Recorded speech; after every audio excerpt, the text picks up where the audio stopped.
applause and I haven't even started yet. All right. What if what we think we know about experts is incorrect? What if our belief and faith in the expertise process is just wrong? Today I'd like to challenge what we all think we know and present the argument that expertise does not actually come from being all-knowing, and the basis for progress is vulnerability. Here's how I learned this.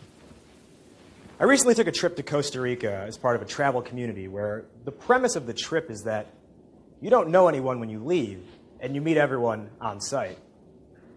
So I packed this big hiking bag and almost collapsed from the weight, made it out to O'Hare Airport on one of our very lovely 0-degree January nights that we all came to know too well.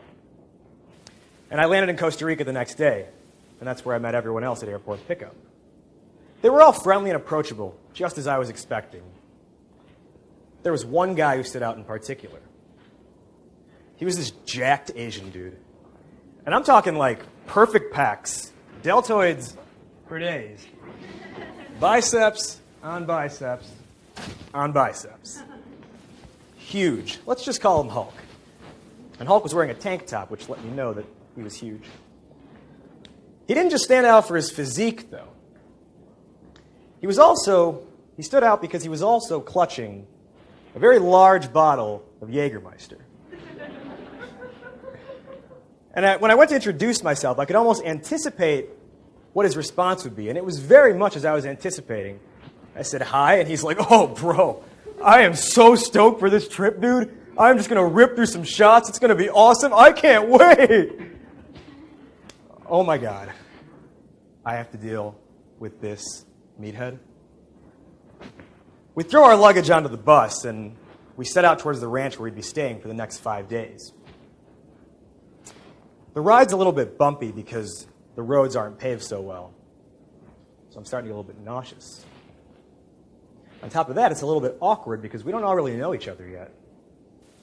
But I'm just staring out that window in the bus, trying to soak in the scenery and enjoy this trip as best as I can. And all of a sudden, a scent makes its way towards my nose, and I inhale. And as I inhale, the memory of all these bad drunken college nights, dancing on tables and trying to hit on girls with, "Sup?" comes rushing back to me. It was the smell of Jägermeister. And if you're familiar with what Jaeger smells like, then you know it's that black licorice that you get a whiff and you want to vom. It was Hulk in the seat behind me, just running through shots of that bottle. Oh, God. I have to deal with this drunken meathead? We get to the ranch later that night, and I throw my luggage in my room, and I take out my journal, and I write in it, Hulk is so annoying. God, I hope he doesn't ruin this trip. I hope I don't have to deal with him. Well, it was 5 days, 13 people, and we're on a ranch isolated in the Costa Rican rainforest. You do the math. I was forced to deal with him. It would turn out, though, that was the best part. See, because I was forced to deal with him, I was forced to interact with him and converse with him. And in turn, this allowed me to learn from him and learn about him. And everything I had perceived about him was way off. I mentioned he was Asian. Well, specifically, he was Cambodian. And through talking with him, I found out that he was only in this country in the first place because years ago, his parents escaped genocide in Cambodia, fleeing to America. And he knew all about Cambodia's history and world history. He would just pepper into these different conversations, almost like I casually drop sports references. And that's because I found out he had a master's degree in history. Here I thought he was all brawn. Turns out he had a lot of brains as well. And I wouldn't have learned that if I wasn't forced to deal with him. If I had said to myself, I could get to know him, but I'm not going to like him. And those muscles that he so proudly sported?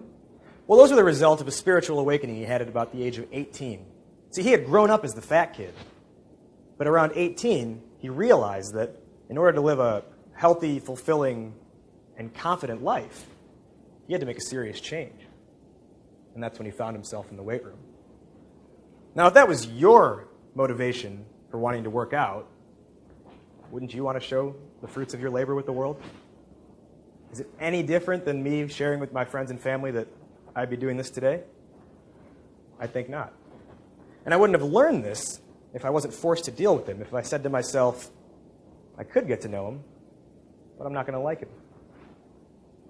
As for the Jaeger, well, his actual job is a train conductor on the Upper East Coast, and the job is so demanding that he really never gets any time off. This was his first vacation in about 5 years. So if he just wanted to cut loose, have some drinks, and have fun, why should I judge him? I shouldn't. And I wouldn't have learned that about myself and about him if I wasn't forced to deal with him. If I had said, I could get to know him, but I'm not going to like him. And as I learned all this about him, I think on top of all that, I found out that he was one of the most kind, caring, and genuine people you could ever meet. Something I would never expect just by looking at him. And that's when it hit me that all of this was a result of being in a position of vulnerability. I had to take a trip where I didn't know anyone to a country I had never been to in order to have this forced interaction, meet someone new, write them off initially, but learn all about them. And when I thought about this, it kind of hit me at the same time that this has happened before. Every major life event I have had has come back to an instance of being put in a position of vulnerability to either learn something about a situation, a person, or about myself. Back in high school, I was deathly afraid of running the 400-meter race in track. I just thought I didn't have the stamina to do it. An entire lap without any breaks? Come on. And then one day, my sophomore year, my coach forced me to run it.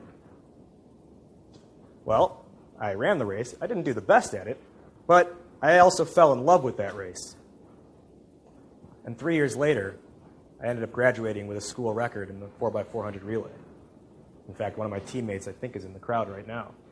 What's up, Dan? Hey, there. And that friendship was strengthened by the fact that we were a team together and because I was forced to be in a position of vulnerability by running that race in the first place. So I sat down to, map out this talk, and the words came to me. The basis for progress is vulnerability. But was I an anomaly, or was this a larger pattern that transcends time and people? The answer is yes, it transcends time and people. Think back in history. There was a young prince named Siddhartha who grew up in a life of royalty, and his world was the palace grounds. But then he ventured beyond the palace grounds, and he saw the suffering of man and creatures around him, and that caused him to set out on a spiritual quest. The result of that quest is what we now call Buddhism. Michael Jordan was cut from his junior varsity team, and he could have said, I could try out again next year, but I'm not going to make it. Michael Jordan did try out the next year, and I think we're all at least a little familiar with how that one turned out.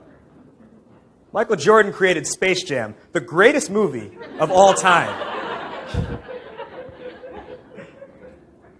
The thing is, though, we look at these people who we hold to these high standards, the ones that we consider the experts in their fields or in their lives, and we look at them and we see the awards, the honors, the accolades, the newspaper clippings, and the titles. We obsess over their titles. And we think, man, look at them. They're always doing it right. They always know what to do. But remember what I asked at the start. What if our faith and belief in experts and the expertise process is actually wrong? It's not that they always know. It's that they always know that they don't know. Because success is born from the unknown. And the basis for progress is vulnerability. The basis for progress is vulnerability. And that's all fine and good, right? But where does that leave us? Do we have to start a religion or win 6 NBA championships? Or more importantly, team up with Bugs Bunny and defeat a team of space aliens? Absolutely not.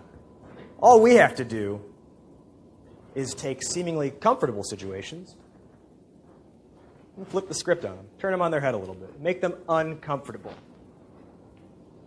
Think about the moments you have had desires or aspirations to go out and do something, and then you never did them because you fell back into comfort. You protected yourself from vulnerability. You thought to yourself, I could do that, And then you said, oh, but I'm not. Maybe you have an idea. I'd like to start a business. Oh, but I'm not an entrepreneur. But I'm not really experienced in business. But I'm not. Or maybe even just socially, you're out with friends and you think to yourself, I should go ask that person out. Ooh, but I'm not going to know what to say. But I'm not their type. Ooh, but I'm not a dating expert. And this but I'm not practice, we keep doing it, but I'm not. And all it really does is it prevents us from ever doing anything. It's comfortable. We've got to take these situations and make a simple but fundamental mindset shift. We've got to go from but I'm not to because I am. I'd like to start a business because I am interested in developing a product that someone might want or need. I'd like to ask that person out because I'm at least as good looking as half the other people here. When you think in terms of because I am, you don't focus on the outcome. But I'm not is entirely outcome focused, right? But I'm not an entrepreneur. Well, you become an entrepreneur after some trials and errors, after you start a process. You don't start being an entrepreneur. Because I am is process focused. And when you become process focused, you develop progress. And as you develop progress, you start to set out on a path towards expertise. And that brings us to right now. Let's have some fun. You're all pretty comfortable in these seats. I'm the one alone up here who's uncomfortable. What I'm going to do is place you guys in a position of vulnerability. When I say go, I want you to turn to the person next to you, introduce yourself real quick, and tell them one desire or goal you have for the year, one aspiration. It could be something like traveling to a new country, starting a business, or something as simple as maybe losing weight, or hosting a dinner party, or organizing an event. Whatever your desire or aspiration is, I want you to voice it to that person, but I want you to follow it with, because I am. For instance, me personally, I would like to be interviewed on Chicago Public Radio, WBEZ, because I am a strong communicator with powerful stories. That's your turn. You ready? Yeah. Woo! Yeah. Go.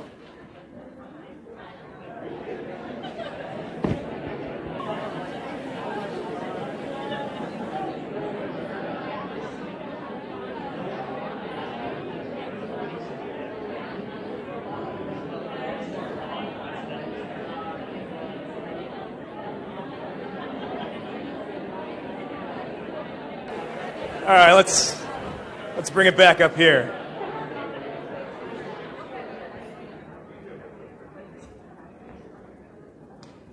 It's kind of fun, right? See, it's probably a little bit uncomfortable at first, isn't it? To express to either someone you know or a complete stranger something you may have never voiced before. But that's the point. It's supposed to be uncomfortable.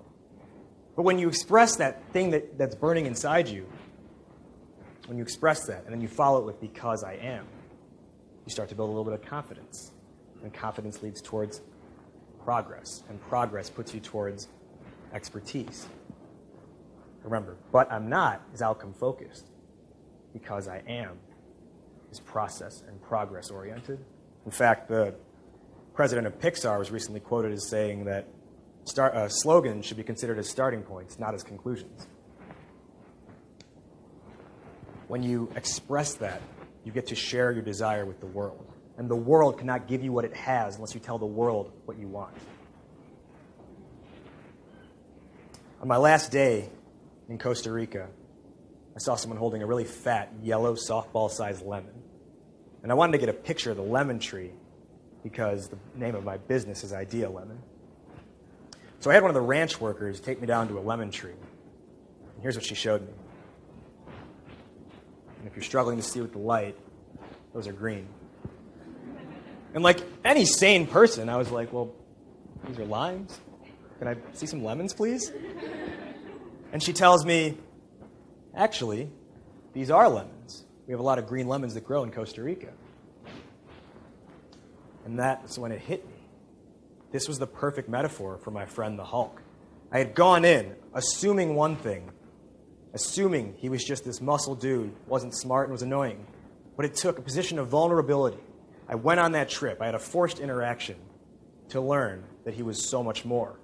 And in fact, I'll be having dinner with him next Monday night. He's going to have a fun time hearing about this talk. Just as with lemons, I've always believed lemons to be yellow. But it took one new conversation, one new interaction, to learn that sometimes lemons are green. Remember, man's thoughts and actions only go so far as our willingness and ability to challenge them. So the more you place yourself in vulnerability and discomfort, the more you challenge and the more you grow. To bring this whole thing full circle, about 10 days ago, I thought I had a knockout TED Talk. But I placed myself in a position of vulnerability by practicing in front of friends and strangers and having them fire their critique at me because I am open to improvement. And the result of that critique was a rewrite of the entire thing 10 days ago. And what I've told you today is vastly different and far better than what I would have said 10 days ago. And that's because the basis for progress is vulnerability. Thank you.